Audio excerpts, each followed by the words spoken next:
Hello everyone, आज हम इस वीडियो में पढ़ने वाले हैं क्लास 11 की जो आपकी बायोलॉजी बुक है वो chapter number 19 excretory products and elimination. तो आज हम इस वीडियो में आगे इस चैप्टर को कवर करने वाले हैं। तो अगर आपने प्रीवियस वीडियो देखनी है तो आप मेरे चैनल में जाकर देख सकते हैं। तो हमने प्रीवियस वीडियो में क्या डिस्कस किया था, हमने ह्यूमन एक्सक्रीटरी स्ट्रक्चर जो है हमने स्टार्ट किया था, ह्यूमन एक्सक्रीटरी सिस्टम हमने स्टार्ट किया था, जिसमें हमने किडनी के बारे में जो है पढ़ा था, उसमें क्या क्या पार्ट्स होते हैं अलग अलग पढ़े थे हमने। उसके सबसे पहले तो हमने किडनी के जो है साइज़ देखा था, हमने क्या होता है उसमें जो है लेंथ देखी थी, वेट देखी थी, ब्रेड थिकनेस देखी थी, फिर उसका वेट, ये सारी चीज़ें हमने पढ़ी। और इसमें क्या होता है जो है दो रीजन्स होते हैं, कॉर्टेक्स जो आउटर होता है, मेड्यूला जो इनर वाला होता है। इसमें जो कॉर्टेक्स होता है, मेड्यूला होता है। इसमें एक जो है एक हाइलम होता है, जहाँ पे जो सारी यूरेटर ब्लड वेसल्स और नर्व्स जो है एंटर करती हैं। एक नोच होता है यहाँ पे प्रेजेंट होता है, सरफेस प्रेजेंट होता है किडनी में, एक नॉच प्रेजेंट होता है हाइलम। जहाँ यहाँ पे हमने हाइलम इसको कहा था, यहाँ पे जा देखिए, आप देख भी सकते हैं इस डायग्राम में सारी जो है एंटर हो रही है जहाँ यहाँ पे। तो यह डायग्राम में दिखाया भी हुआ है, जहाँ पे क्या हो रहा है, यूरेटर आप देख सकते हैं, यूरेटर। और यहाँ पे जो भी ब्लड वेसल्स है, यहाँ पे आर्टरी वेन हमारे पास, और जो है ये और नर्व्स है यहाँ पे एंटर हो रही है। नर्व्स इसमें दिख नहीं रही है बट नर्व्स भी होती हैं, तो यहाँ पे सारी एंटर हो रही है यहाँ पे। तो ये वाला रीजन क्या हो जाएगा यहाँ पे, इसे हम क्या कहेंगे, हाइलम कहेंगे। उसके बाद हमने क्लाइसिस पढ़ा था, मेजर क्लाइसिस माइनर क्लाइसिस होते हैं। हमने डायग्राम से इसको जो क्रॉस सेक्शन हमने करके देखा था, मेजर क्लाइसिस माइनर क्लाइसिस। यहाँ पे कुछ पैपिले होते हैं यहाँ पे, इस तरह से यहाँ पे पैपिले होते हैं, ये होते हैं, मेडुलरी पिरामिड होता है। और ये मेजर माइनर क्लाइसिस, ये मेजर क्लाइसिस होता है, और ये रीनल पेल्विस होता है, ये वाला स्पेस। तो हमने क्रॉस सेक्शन करके और ज़्यादा डिटेल में पढ़ा था इसको हमने। फिर इसके बाद हमने जो है लास्ट में हम देखा था उनके बीच में इस तरह से आपको स्पेस दिखाई दे रहा है, इसे हम क्या इन स्पेस को हम क्या कहेंगे, मेडुलरी पिरामिड्स के बीच में रीनल कॉलम्स की तरह, इसे हम क्या कहेंगे, कॉलम ऑफ बर्टिनाई कहेंगे। तो ये अच्छी तरह से ये सारी चीज़ें हमने देखी थी, पिछले वाले डायग्राम को भी हमने देखा था, इस वाले डायग्राम को। सो आई आपको क्लियर हुआ होगा। किडनी की पोजीशन हमने देखी थी, T12 L3, ये हमने देखी थी, T12 L3 हमने देखा था, ये इसकी position dorsal inner wall of the abdominal cavity. तो आज हम डिस्कस करेंगे आगे जो है नेफ्रॉन के बारे में, काफ़ी इंपॉर्टेंट है। अगर आपको ये चीज़ नहीं समझ में आई तो आगे पूरा चैप्टर जो है समझ नहीं आएगा। तो इसके पार्ट जो नेफ्रॉन है, पिछला भी आपको समझ आना चाहिए था, और ये वाला भी अच्छी तरह से समझना है। अगर नेफ्रॉन नहीं आया समझ तो आगे भी नहीं आएगा चैप्टर समझ। तो नेफ्रॉन भी काफ़ी इंपॉर्टेंट है, इसका हर एक पार्ट समझ आ जाएगा। फिर आगे इसके नाम जो आपको याद करने कौन सी जगह ये प्रेजेंट है। तो देखते हैं जो है इन नेफ्रॉन के बारे में। सबसे पहले देखते हैं, each kidney has nearly 1 million complex tubular structure called nephrons. 1 million जो है कॉम्प्लेक्स ट्यूबुलर स्ट्रक्चर्स होते हैं एक किडनी में। हर एक किडनी के पास, एक किडनी में 1 मिलियन, दूसरे में 1 मिलियन, तो इस तरह से होते हैं। इन्हें हम क्या कहते हैं, नेफ्रॉन्स कहते हैं, nephrons. Which are the functional units, functional units होती है, जैसे ब्रेन की न्यूरॉन्स होते हैं। पूरी बॉडी की हम कहें तो सेल होती है, cell the structural functional unit of the living organisms. ऐसे किडनी की नेफ्रॉन्स होती है, ब्रेन की न्यूरॉन्स होती है, न्यूरॉन्स ब्रेन की होती है और नेफ्रॉन्स किडनी की होती है। तो इस तरह से सारी चीज़ें होती हैं। एल्वेलाई जो है लंग्स की होती है। तो ऐसे अलग अलग फंक्शनल यूनिट्स होती हैं हर एक जगह की। ईच नेफ्रॉन, अब हर एक नेफ्रॉन में क्या होता है, दो पार्ट्स होते हैं। एक होता है ग्लोमेरुलस, जी मतलब ग्लोमेरुलस, और एक होता है रीनल टिब्यूल, रीनल टिब्यूल्स। एक तो होता है ग्लोमेरुलस हमारे पास, और एक होता है रीनल टिब्यूल होता है हमारे पास, glomerulus and renal tubule. Glomerulus और रीनल टिब्यूल। रीनल टिब्यूल में आगे अलग अलग पार्ट्स आते हैं हमारे पास। रीनल टिब्यूल की हम बात करें तो इसमें सबसे पहला पार्ट हमारे, इसमें अलग अलग पार्ट्स आते हैं। सबसे पहला जो हम पार्ट करें तो बी मतलब बोमन्स कैप्सूल, एक होता है बी बोमन्स कैप्सूल होता है। फिर हमारे पास आता है पीसीटी आता है। उसके बाद loop of Henle, loop of Henle, LOH मतलब लूप ऑफ हैनले आता है, हैनलेज लूप इसको हम कहते हैं। फिर लास्ट एक और, उसके बाद आता है डीसीटी हमारे पास, डीसीटी आता है डिस्टल कॉन्जुलेटेड टिब्यूल, पीसीटी मतलब प्रॉक्सिमल कॉन्जुलेटेड टिब्यूल। फिर लास्ट पार्ट हमारे पास क्या आता है, कलेक्टिंग डक्ट, CD मतलब कलेक्टिंग डक्ट। तो ये पार्ट हमारे पास रीनल टिब्यूल में आते हैं। एक होता है ग्लोमेरुलस और एक होता है रीनल टिब्यूल। रीनल टिब्यूल में हमारे पास ये 5 चीज़ें आती हैं। पहले आती है बोमस कैप्सूल, फिर पीसीटी, फिर लूप ऑफ हैनले, फिर डीसीटी, और एक कलेक्टिंग डक्ट। ये जो हमारे पास रीनल टिब्यूल का पार्ट होते हैं। तो यहाँ पे वही लिखा हुआ है, ईच नेफ्रॉन हैज 2 पार्ट्स होते हैं, ग्लोमेरुलस एंड रीनल टिब्यूल, दो होते हैं, ग्लोमेरुलस रीनल टिब्यूल। तो रीनल टिब्यूल में मैंने आपको बताया कौन कौन से पार्ट आते हैं, Bowman's capsule, PCT, loop of Henle, DCT and collecting duct. Glomerulus क्या होता है, glomerulus is a tuft of capillaries. Tuft मतलब गुच्छा होता है एक तरह से, कैपिलरीज का गुच्छा होता है, tuft of capillaries formed by the afferent arteriole. Afferent arteriole से बनता है। एफरेंट आर्टीरियोल क्या है, fine branch of renal artery की एक फाइन ब्रांच है। अब यहाँ पर रीनल, रीनल क्यों कहा, क्योंकि जो भी किडनी से हम एसोसिएटेड होते हैं, जो भी सारे नाम, जैसे यहाँ पे रीनल आर्टरी, रीनल मेन दिया तो हम रीनल कहेंगे। लंग से रिलेटेड होता है, जो हम क्या कहेंगे, पल्मोनरी कहेंगे। हार्ट से सिस्टमिक कहेंगे। तो ऐसे हर एक जगह जो है नाम होते हैं इस तरह से। तो रीनल हमने इसलिए कहा क्योंकि किडनी से रिलेटेड है। Fine branch of renal artery, जो रीनल आर्टरी की फाइन ब्रांच होती है। तो देखते हैं स्ट्रक्चर पे, सबसे पहले आते हैं तो इसमें सबसे पहले हम पार्ट जो है देखते हैं, यहाँ पे देखते हैं। और जो एक और होता है इसमें, जो यहाँ पे हो गया ये वाला आपका ग्लोमेरुलस हो गया, हमने ये हो गया बोमस कैप्सूल हो गया, बाहर वाला जो हमारे पास ये जो है डबल वॉल्ड होता है, double walled cup like structure होता है। ये कप लाइक स्ट्रक्चर आपको दिख रहा है, डबल वॉल्ड होता है ये। इसे हम क्या कहते हैं, जो है बोमस कैप्सूल कहते हैं। डबल वॉल्ड होता है हमारे पास, इसे हम क्या कहते हैं, बोमस कैप्सूल कहते हैं। और इसके अंदर क्या होता है हमारे पास, ये हो गया अपने ग्लोमेरुलस होता है। ग्लोमेरुलस ये आपके टफ टफ कैपिलरीज होता है। देखिए एक तरह से गुच्छा दिखाई दे रहा है ना आपको, इस तरह से सारे इस तरह से फोल्डेड है, तो एक टफ दिखाई दे रहा है, गुच्छा दिखाई दे रहा है, जो कि किससे बनता है, एफरेंट आर्टीरियोल की ब्रांचेस। देखिए आप देख सकते हैं ये एफरेंट आर्टीरियोल है, यहाँ से ब्लड एंटर होता है और एफरेंट आर्टीरियोल से ब्लड बाहर निकलता है। तो एफरेंट से एंटर होता है ब्लड और यहाँ से जो है बाहर निकल जाता है ब्लड एफरेंट से। तो एफरेंट आर्टीरियोल है, इसमें देखिए यहाँ पे जो है टफ टफ कैपिलरीज है, इसने टफ टफ कैपिलरीज बनाई एफरेंट आर्टीरियोल की वजह से यहाँ पे बनी, इस तरह से गुच्छा बन गया कैपिलरीज का यहाँ पे। और ये किससे लाइन होता है, सिंपल स्क्वैमस एपिथेलियम से। जो ग्लोमेरुलस होता है किससे, सिंपल स्क्वैमस एपिथेलियम से। चैप्टर नंबर 7 हमने पढ़ा था, सिंपल स्क्वैमस एपिथेलियम से लाइन होता है ये। इसमें कौन सा टिश्यू पाया जाता है, सिंपल स्क्वैमस एपिथेलियम पाया जाता है। बोमस कैप्सूल की हम बात करें तो इसमें बोमस कैप्सूल में जो है अलग अलग, ये बोमस कैप्सूल होता है, इसमें अलग अलग लेयर्स होती हैं। ये हम बोमस कैप्सूल का एक तरह से स्ट्रक्चर देखें तो यहाँ पे, तो इसमें आप जो है एक लेयर होती है इसमें, जो इनर वाली होती है इस तरह से, यहाँ पे इनर वाली ये लेयर होती है, इसे हम क्या कहेंगे, जो इनर वाली लेयर होती है इसे हम कहेंगे विसरल। विसरल मतलब इनर होता है, तो विसरल लेयर इनर वाली होती है, विसरल लेयर होती है ये। और यहाँ पे बाहर वाली लेयर्स होती है इस तरह से, जो बाहर वाली लेयर्स है यहाँ पे, ये वाली कौन सी होती हैं, बाहर थोड़ी सी ये वाली बाहर होती हैं, ये इनर वाली हो गई, और ये बाहर वाली इस तरह से यहाँ पे सारी जो है लेयर्स होती हैं। ये बाहर वाली कौन सी होगी, ये वाली लेयर्स, इन्हें हम क्या कहेंगे, जो है पैराइटल, इन्हें हम कहेंगे parietal layer. Parietal layer, PL मतलब पैराइटल लेयर, ये आउटर होती है, ओ मतलब आउटर, ये बाहर वाली। और अंदर वाली कौन सी होगी, विसरल लेयर, विसरल लेयर हो गई। और ये इसमें ये इस तरह से यहाँ पे अपना डायग्राम बनाया था, तो यहाँ पे जो अंदर वाली कौन सी हो गई, ये वाली हमारे पास हो गई विसरल। बाहर वाली कौन सी हो गई, ये वाली हमारे पास पैराइटल हो गई।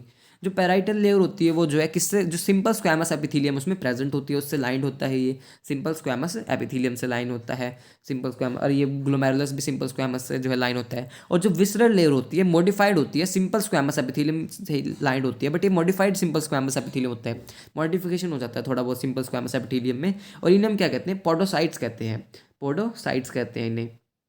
पोडोसाइट्स क्या होते हैं, पोडोसाइट्स के बारे में जो देख सकते हैं, ये हम क्या कहते हैं, पोडोसाइट्स कहते हैं। एपिथेलियल सेल्स होते हैं बोमन्स कैप्सूल के, जो एपिथेलियल सेल्स होते हैं ना, पोडोसाइट्स कहते हैं। तो एपिथेलियल सेल्स जो है मॉडिफाई हो गया, स्क्वैमस सिंपल स्क्वैमस एपिथेलियम जो है ये इन्होंने बनाए एपिथेलियल सेल्स, जिन्हें हम क्या कहते हैं, बोमन्स कैप्सूल, जो कि इंट्रीगेट मैनर में अरेंज होते हैं। इंट्रीगेट मतलब अच्छी तरह से जो है एक तरह से मैनर में अरेंज होते हैं। इस तरह से हम डायग्राम में इसमें देखें तो इस तरह से जो है, इस तरह से जो है प्रेजेंट होते हैं आपस में, इस तरह से सारे ऐसे ही जो है लाइन, इस तरह से सारे जो है प्रेजेंट होते हैं, ये इस तरह से सारे प्रेजेंट होते हैं। और इसमें इसमें यहाँ पे ये से हम क्या कहते हैं, इसके दोनों के बीच के गैप को क्या कहते हैं, फिल्ट्रेशन स्लिट्स कहते हैं, FS, फिल्ट्रेशन स्लिट्स कहते हैं। इसको हम क्या कहते हैं, फिल्ट्रेशन स्लिट्स कहते हैं, जो कि आगे जो है मटेरियल्स को जो है डिसाइड करता है कि कौन सा मटेरियल से पास होगा, कौन सा नहीं पास होगा। इससे आगे यहाँ पे फिल्ट्रेशन का काम करता है ना बोमस कैप्सूल, तो यहाँ पे जो है कौन सी चीज़ फिल्टर होनी है, कौन सी नहीं है, डिसाइड करेगा ये। हमारे पास फिल्ट्रेशन स्लिट्स होते हैं। और ये यहाँ पे एक तरह से नोट से आपको दिखाई दे रहे हैं यहाँ पे नीचे नीचे, इन्हें पेडिसल कहते हैं। और ये क्या हो गया, पोडोसाइट्स हो गए, तो इसके सेल्स हो गए, पोडोसाइट्स हो गए। तो ये फिल्ट्रेशन में रोल प्ले करते हैं कि कौन सी चीज़ पास होनी है, कौन सी नहीं होनी, तो ये रोल प्ले करते हैं। तो आगे दिया हुआ ये इन्फॉर्मेशन, इसलिए मैंने आपको यही बता दिया। उसके बाद हम बात करें तो PCT की, उसके बाद होता है PCT की बात करें तो PCT होता है हमारे पास। उसके बाद ये वाला हमारे पास कौन सा पार्ट हो गया, PCT पार्ट हो गया, ये वाला यहाँ पे, ये वाला PCT पार्ट हो गया हमारे पास। PCT पार्ट हो गया, इसमें क्या होता है, ये जो है ब्रश बॉर्डर क्यूबॉइडल एपिथेलियम जो इसमें प्रेजेंट होती है। और मैक्सिमम एब्जॉर्प्शन हमारे पास जो है इसमें ही होती है PCT के पास। इसमें क्यूबॉइडल एपिथेलियम होता है, 70% मैक्स अप्रोक्सिस में ही होती है जो एब्जॉर्प्शन हमारे पास, 70% एब्जॉर्प्शन। उसके बाद होता है loop of Henle, loop of Henle होता है यहाँ पे। देखिए ये वाला जो है ये होता है लूप ऑफ हैनले, ये एक ये जो नीचे आ रहा है, इसमें ब्लड जो है नीचे आता है इस वाले में। तो यहाँ पे हम डायग्राम से देखें तो यहाँ पे इसमें ब्लड जो है नीचे आता है, तो इसे हम क्या कहेंगे, डिसेंडिंग लूप ऑफ हैनले। इसे हम क्या कहेंगे, देखिए यहाँ पे मार्क किया हुआ है descending loop of Henle. Descending क्यों कहा, कि ब्लड फ्लो जो है नीचे की तरफ है इसमें, ऐसे नीचे की तरफ। और इसे हम क्या कहेंगे, असेंडिंग कहेंगे, असेंडिंग लूप ऑफ हैनले, क्योंकि इसमें ऊपर की तरफ जो है ब्लड फ्लो कर रहा है यहाँ पे। इसमें क्या कहेंगे, देखिए यहाँ पे मार्क किया हुआ है असेंडिंग लूप ऑफ हैनले। ये लूप ऑफ हैनले हो गया, पूरा जो है लूप ऑफ हैनले हो गया। इसमें जो ब्लड इस तरह जो है नीचे आ रहा है, इसे हम क्या कहेंगे, डिसेंडिंग लूप ऑफ हैनले। और इधर ऊपर जा रहा है तो इसे हम क्या कहेंगे, असेंडिंग लूप ऑफ हैनले कहेंगे।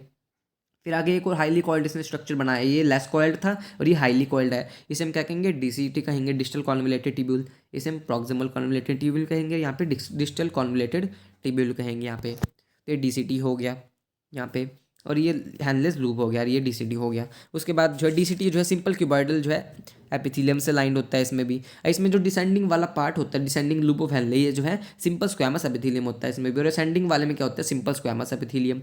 अब ये असेंडिंग वाला एक तो थिक होता है, एक थिन होता है इसमें। एक तो थिन हमारे पास होता है, एक थिक होता है इसमें असेंडिंग लूप। इस तरह से मैं बनाऊँ तो यहाँ पे, तो इस तरह से एक तो ये वाला तो थिक हो गया, और ये थोड़ा सा थिन होता है यहाँ पे हमारे पास, थोड़ा सा थिन होता है इस तरह से, और फिर ये दोबारा से बनता है। तो यहाँ पे देखिए थिक, यहाँ पे थिन हो गया, पतला सा है, और यहाँ पे थिक हो गया। तो इसमें दो पार्ट होते हैं, जो असेंडिंग वाले में थिक होता है, एक थिन होता है। थिक वाले में कौन सा होता है, सिंपल क्यूबॉइडल, और थिन वाले में सिंपल स्क्वैमस एपिथेलियम हमारे पास पाया जाता है। ये जो डीसीटी की बात हमने करी। और ये कलेक्टिंग डक्ट हो गया, लास्ट पार्ट होता है ये हमारे पास, ये वाला कलेक्टिंग डक्ट हो गया हमारे पास। तो ये तो सॉरी, ये हो गया। तो ये हमारे पास कौन सा होता है, कलेक्टिंग डक्ट, लास्ट वाला पार्ट होता है हमारे पास, कलेक्टिंग डक्ट वाला पार्ट होता है। तो इसमें ये जो लास्ट पार्ट होता है, लेकिन ये जो है लास्ट पार्ट होता है, लेकिन सिंगल नेफ्रॉन में होता है ये हमारे पास। तो इसके बारे में आगे बात करते हैं, जो हमारे पास क्या दिया हुआ है। तो ये तो हमने देख लिया, जो हमारे पास दो पार्ट होते हैं, ग्लोमेरुलस, रीनल ट्यूब्यूल। ग्लोमेरुलस क्या होता है, टफ्ट ऑफ कैपिलरीज होता है, जो कि एक फाइन ब्रांच होती है रीनल आर्टरी की। ब्लड जो ग्लोमेरुलस से कहाँ जो है, ग्लोमेरुलस से आता है एफरेंट आर्टीरियल के थ्रू, और इफरेंट के थ्रू जो है चला जाता है blood. The renal tubule begins with the, जो रीनल ट्यूब्यूल होता है किससे बिगेन होता है, उसमें अलग अलग पार्ट्स हमने पढ़े। Double wall cup like structure, जैसे हम क्या कहेंगे, Bowman's capsule which encloses the glomerulus, जो किसको, इसमें क्या बंद होता है, हमारे पास ग्लोमेरुलस होता है, बोमस कैप्सूल इस तरह से बाहर हो गया, इसके अंदर टफ्ट ऑफ कैपिलरीज ग्लोमेरुल जो है होता है हमारे पास, ग्लोमेरुलस इसके अंदर टफ्ट ऑफ कैपिलरीज होती हैं। इट इज़ कॉल्ड, और जब हम जब इसको बोमस कैप्सूल को प्लस हम जब ग्लोमेरुलस को मिला देंगे, इन दोनों की हम बात करें, दोनों को मिलाकर हम क्या कहेंगे, इसे हम क्या कहेंगे, माल्फिजियन बॉडी कहेंगे। एमबी मतलब माल्फिजियन बॉडी, या फिर रीनल कॉर्पिस्कल, आरसी मतलब रीनल कॉर्पिस्कल। तो ग्लोमेरुलस अलॉन्ग विद बोमस कैप्सूल, जब ग्लोमेरुलस और इसके साथ इसे इसे भी हम जब इंक्लूड करेंगे, ग्लोमेरुलस और बोमस कैप्सूल दोनों को इंक्लूड करेंगे, इन दोनों को, इसे हम क्या कहेंगे, माल्फिजियन बॉडी या फिर रीनल कॉर्पिस्कल कहेंगे। दैट ये काफ़ी इंपॉर्टेंट है, पीवाई की उसके जो है आया भी हुआ है कि इन दोनों को मिलाकर हम क्या कहेंगे, जो है करेक्ट इनकरेक्ट स्टेटमेंट में। The tubule continues further to form highly coiled duct कौन सा है, प्रॉक्सिमल कॉन्वलेटेड ट्यूब्यूल, पीसीटी हमारे पास आता है। हाईली कॉइल्ड जो है ये होता है। उसके बाद हेयर पिन स्ट्रक्चर आपको ये जो इसका नाम याद रखना है, शेप याद रखनी है कि हेयर पिन स्ट्रक्चर होता है, ऐसे यू शेप का हमने पढ़ा ना, हेयर पिन का भी ऐसा होती है ना ये हेयर पिन, तो यू शेप स्ट्रक्चर होता है, hairpin shaped Henle's loop, उसे हम कहते हैं Henle's loop, loop Henle is next part of tubular which has descending होता है, इसमें असेंडिंग लिम्ब होता है, हमने पढ़ा। नीचे की तरफ ब्लड जो है आ रहा है डिसेंडिंग, और ऊपर की तरफ जा रहा है असेंडिंग, असेंडिंग लिम्ब हो गया। द असेंडिंग लिम्ब, आगे जो असेंडिंग लिम्ब भी और ज़्यादा आगे जो कंटिन्यू होता है, another highly coiled tubular region बनाता है, इसे हम क्या कहेंगे, डीसीटी कहेंगे, डिस्टल कॉन्वलेटेड ट्यूब्यूल कहेंगे, इसे हम क्या कहेंगे, DCT, distal convoluted tubule. DCTs of many nephrons open into straight tube, collecting duct में आगे स्ट्रेट ट्यूब इस तरह से जो है ओपन होंगे, इसे हम क्या कहेंगे, कलेक्टिंग डक्ट, सीडी मतलब collecting duct. Many of which converge and open to renal pelvis में आगे ओपन होंगे, मेडुलरी पिरामिड्स के थ्रू कैलाइसिस में ओपन होंगे। ये तो हमने किडनी वाले में पढ़ा था पोर्शन में। अब यहाँ पे हम बात करें तो हमारे पास दो तरह के जो है क्या होते हैं, नेफ्रॉन्स होते हैं हमारे पास। कितने तरह के, दो तरह के नेफ्रॉन होते हैं। एक होता है कॉर्टिकल नेफ्रॉन होता है, कॉर्टिकल। एक होता है हमारे पास जक्स्टा मेडुलरी नेफ्रॉन होता है, cortical nephron and juxta medullary, cortical nephrons and juxta medullary nephrons होते हैं हमारे पास, दो तरह के होते हैं। तो इनमें जो है क्या होता है, जो हमारे पास अप्रोक्सीमेट हम बात करें तो 85% जो हमारे पास क्या होते हैं, कॉर्टिकल नेफ्रॉन से हमारे पास पाए जाते हैं। क्या पाए जाते हैं, कॉर्टिकल नेफ्रॉन्स। और ओनली सिर्फ ये जो है 15% ही पाए जाते हैं जक्स्टा मेडुलरी नेफ्रॉन्स हमारे पास। इसमें क्या होता है, कॉर्टिकल नेफ्रॉन्स की हम बात करें तो कॉर्टिकल नेफ्रॉन्स के, और यहाँ पे जक्स्टा मेडुलरी, ये सिर्फ 85% होता है, और ये 15%, ये 85%, ये सिर्फ 15% होता है। और इसमें हम इसकी बात करें तो जो है कॉर्टिकल नेफ्रॉन की, इसमें जो हैंडलेस लूप हमारे पास, जो हमने ऊपर हैंडलेस लूप पढ़ा यहाँ पे, हैंडलेस लूप इस तरह से यू शेप स्ट्रक्चर होता है, इसमें काफ़ी शॉर्ट होता है, ये डीपली नहीं पेनिट्रेट होता है। जो लूप ऑफ हैंडले होता है इसमें सुपरफिशियली पेनिट्रेट होता है मेडिला में, डीपली नहीं होता। मेडिला वाला जो रीजन है उसमें एक तरह से तो बिल्कुल ऐसे जो धस जाएगा, और एक बिल्कुल थोड़ा सा होगा, तो ये डीपली होता है, डीपली नहीं होता, इस तरह से थोड़ा सा ही जो होता है ये। तो ये जो है लूप ऑफ हैंडले क्या होगा, इसमें शॉर्ट होता है, एस मतलब शॉर्ट। इसमें जो लूप ऑफ हैंडले क्या होता है, डीपली पेनिट्रेट होता है, जो मेडुला वाले रीजन में, इसलिए क्या हो गया, इसमें लॉन्ग हो गया, एल मतलब लॉन्ग। और क्या होंगे इनमें डिफरेंस, इस तरह और डिफरेंस हम देख सकते हैं इसमें। इसमें क्या होता है, वासा रेक्टर जो है इसमें, वासा रेक्टा क्या होगा इसमें, चाहे तो रिड्यूस होगी या फिर एब्सेंट ही होगी इसमें, कौन से में, कॉर्टिकल में। जो वासा रेक्टा होगी, अब वासा रेक्टा के बारे में देखेंगे अभी आगे, तो इसमें क्या होगी शॉर्ट, इसमें क्या होगी वासा रेक्टा, चाहे तो रिड्यूस होगी या फिर एब्सेंट ही होगी, इसमें प्रेजेंट होती है, वेल डेवलप्ड होती है इसमें। ये सिर्फ एक्सक्रीटरी के लिए होता है और ये जो है ऑस्मो रेगुलेशन के लिए भी होता है, ये हमारे पास जक्स्टा मेडुलरी। तो हमने कुछ जो है इसमें डिफरेंसेस देखे हैं। तो जस्ट इसमें जो है देखते हैं, द माल्फिजन कॉर्पस्कल पीसीटी और DCT of nephron are situated in the cortical region of the kidney. जो है माल्फिजन बॉडी कॉर्पस्कल हो गए, पीसीटी डीसीटी, ये कहाँ पे प्रेजेंट होते हैं, कॉर्टिकल रीजन में होते हैं। Whereas loop of Henle की हम बात करें, डिप्स इनटू द मेडुला में जो है डीप जो है मेडुला में डीपली पेनिट्रेट होता है। In majority of nephron the loop of Henle is too short, काफ़ी शॉर्ट होता है loop of Henle, extend only very little into the medulla, बिल्कुल थोड़ा सा दसा होता है। Such nephrons are called cortical nephron, हम क्या कहेंगे, कॉर्टिकल नेफ्रॉन्स कहेंगे। In some of nephrons loop of Henle is very long, काफ़ी बड़ा होता है, डीपली पेनिट्रेट होता है, run deeply into medulla. These nephrons are called juxtamedullary nephron, ये हम क्या कहेंगे, जक्स्टा मेडुलरी नेफ्रॉन्स कहेंगे। तो इसमें हमने दो पढ़े, कॉर्टिकल एंड जक्स्टा मेडुलरी। अब हम बात करते हैं वासा रेक्टा के बारे में। वासा रेक्टा होता है और एक जो है पेरीट्यूबुलर कैपिलरी होती है। तो वासा रेक्टा के बारे में हम बात करें पहले, तो वासा रेक्टा जो है क्या होता है, इसमें एक नेटवर्क ऑफ कैपिलरी होती है, किसके अराउंड, पीसीटी और डीसीटी के अराउंड होती है। जब पीसीटी और डीसीटी के अराउंड जो नेटवर्क ऑफ कैपिलरी होती है, पीसीटी एंड डीसीटी के अराउंड, इसे हम क्या कहेंगे, पेरीट्यूबुलर कैपिलरी। पीसी मतलब पेरीट्यूबुलर कैपिलरी कहेंगे हम इसे, जो नेटवर्क ऑफ कैपिलरी होती है जो कि पीसीटी और डीसीटी के अराउंड होती है। जो लूप ऑफ हेनले, एलओएच मतलब लूप ऑफ हेनले के अराउंड प्रेजेंट होती है नेटवर्क ऑफ कैपिलरी, उसे हम क्या कहेंगे, लूप ऑफ हेनले के अराउंड होती है उसे हम कहेंगे वासा रेक्टा, वी आर मतलब वासा रेक्टा। ये जो है ऑस्मो रेगुलेशन में काफ़ी इंपॉर्टेंट रोल प्ले करती है। वासा रेक्टा नहीं होता तो हमारा ऑस्मो रेगुलेशन नहीं होता, आयनिक का जो है मेंटेनेंस नहीं होता और यूरिन फॉर्मेशन भी नहीं होती। तो ये जो है वासा रेक्टा काफ़ी इंपॉर्टेंट रोल प्ले करता है। तो ये जो है नेटवर्क ऑफ कैपिलरी होती है लूप ऑफ हेनले के अराउंड, और ये जो है कैपिलरी होती है नेटवर्क की पीसीटी और डीसीटी के around, peritubular capillary. The efferent arteriole emerging from the glomerulus forms a fine, जो इफरेंट आर्टीरियल किससे निकलते हैं, ग्लोमेरुलस से, क्या बनाती है, fine capillary network around the renal tubule के अराउंड बनाती है, कॉल्ड पेरीट्यूबुलर कैपिलरीज, हम क्या कहेंगे, पेरीट्यूबुलर कैपिलरीज कहेंगे। अब minute vessel of this network runs parallel to the Henle's loop, ऐसे पैरेलली जो है इस तरह से जो है पैरेलली जो होते हैं, इस तरह से पैरेलली होते हैं to the Henle's loop forming U shape. ये शेप भी आपको याद रखनी है, वो हेयर पिन थी वासा रेक्ट हेनलेस लूप, और ये जो हमारे पास वासा रेक्टा क्या है, U shaped, called vasa recta. Vasa recta is absent और highly reduced in cortical nephrons, जैसे मैंने आपको बता दिया कि इसमें जो हाईली रिड्यूस होता है फिर एब्सेंट ही होता है बिल्कुल वासा रेक्टा हमारे पास, इसमें कॉर्टिकल नेफ्रॉन्स में हमारे पास कॉर्टिकल नेफ्रॉन्स में। तो इसमें आप देख भी सकते हैं डायग्राम में हमारे पास दिखाया हुआ है जो है वासा रेक्टा हमारे पास, ये एक जो है नेटवर्क ऑफ कैपिलरी है यहाँ पे अराउंड पीसी अराउंड, ये देखिए यहाँ पे पीसी हेनलेस लूप के अराउंड यहाँ पे रेड कलर की, और यहाँ पे इस तरह से यहाँ पे हम देखें तो ये क्या है, हमारे पास पेरीट्यूबुलर कैपिलरी है हमारे पास। तो ये हमारे पास जो है यहाँ पे पेरीट्यूबुलर कैपिलरी है, इस तरह से यहाँ पे पेरीट्यूबुलर कैपिलरी है। तो आई आपको क्लियर हुआ होगा पेरीट्यूबुलर कैपिलरी, वासा रेक्टा के बारे में, कॉर्टिकल जक्स्टामेडुलरी नेफ्रॉन्स, हमने अलग अलग पार्ट्स पढ़े, afferent arteriole, glomerulus, Bowman's capsule, PCT DCT, collecting duct, ये सारे जो है बेसिक्स है, ये जो है आने चाहिए, तभी आगे चैप्टर समझ आ जाएगा। तो आज इस वीडियो में इतना ही पढ़ेंगे, नेक्स्ट वीडियो में आगे हम यूरिन फॉर्मेशन के बारे में कवर करेंगे, क्या होता है इसमें जो हमें अच्छे जीएफआर के बारे में पढ़ना है, इसका एक मैकेनिज्म पढ़ना है हमें, जे जक्स्टा ग्लोमेरुलर एपरेटस है, काफ़ी इंपॉर्टेंट है। सो अगर आपको वीडियो अच्छी लगी हो, वीडियो को लाइक कीजिएगा, मेरे चैनल को सब्सक्राइब कीजिएगा और मुझे कमेंट करके बताइएगा आपको वीडियो कैसी लगी। थैंक यू, मिलते हैं नेक्स्ट वीडियो में।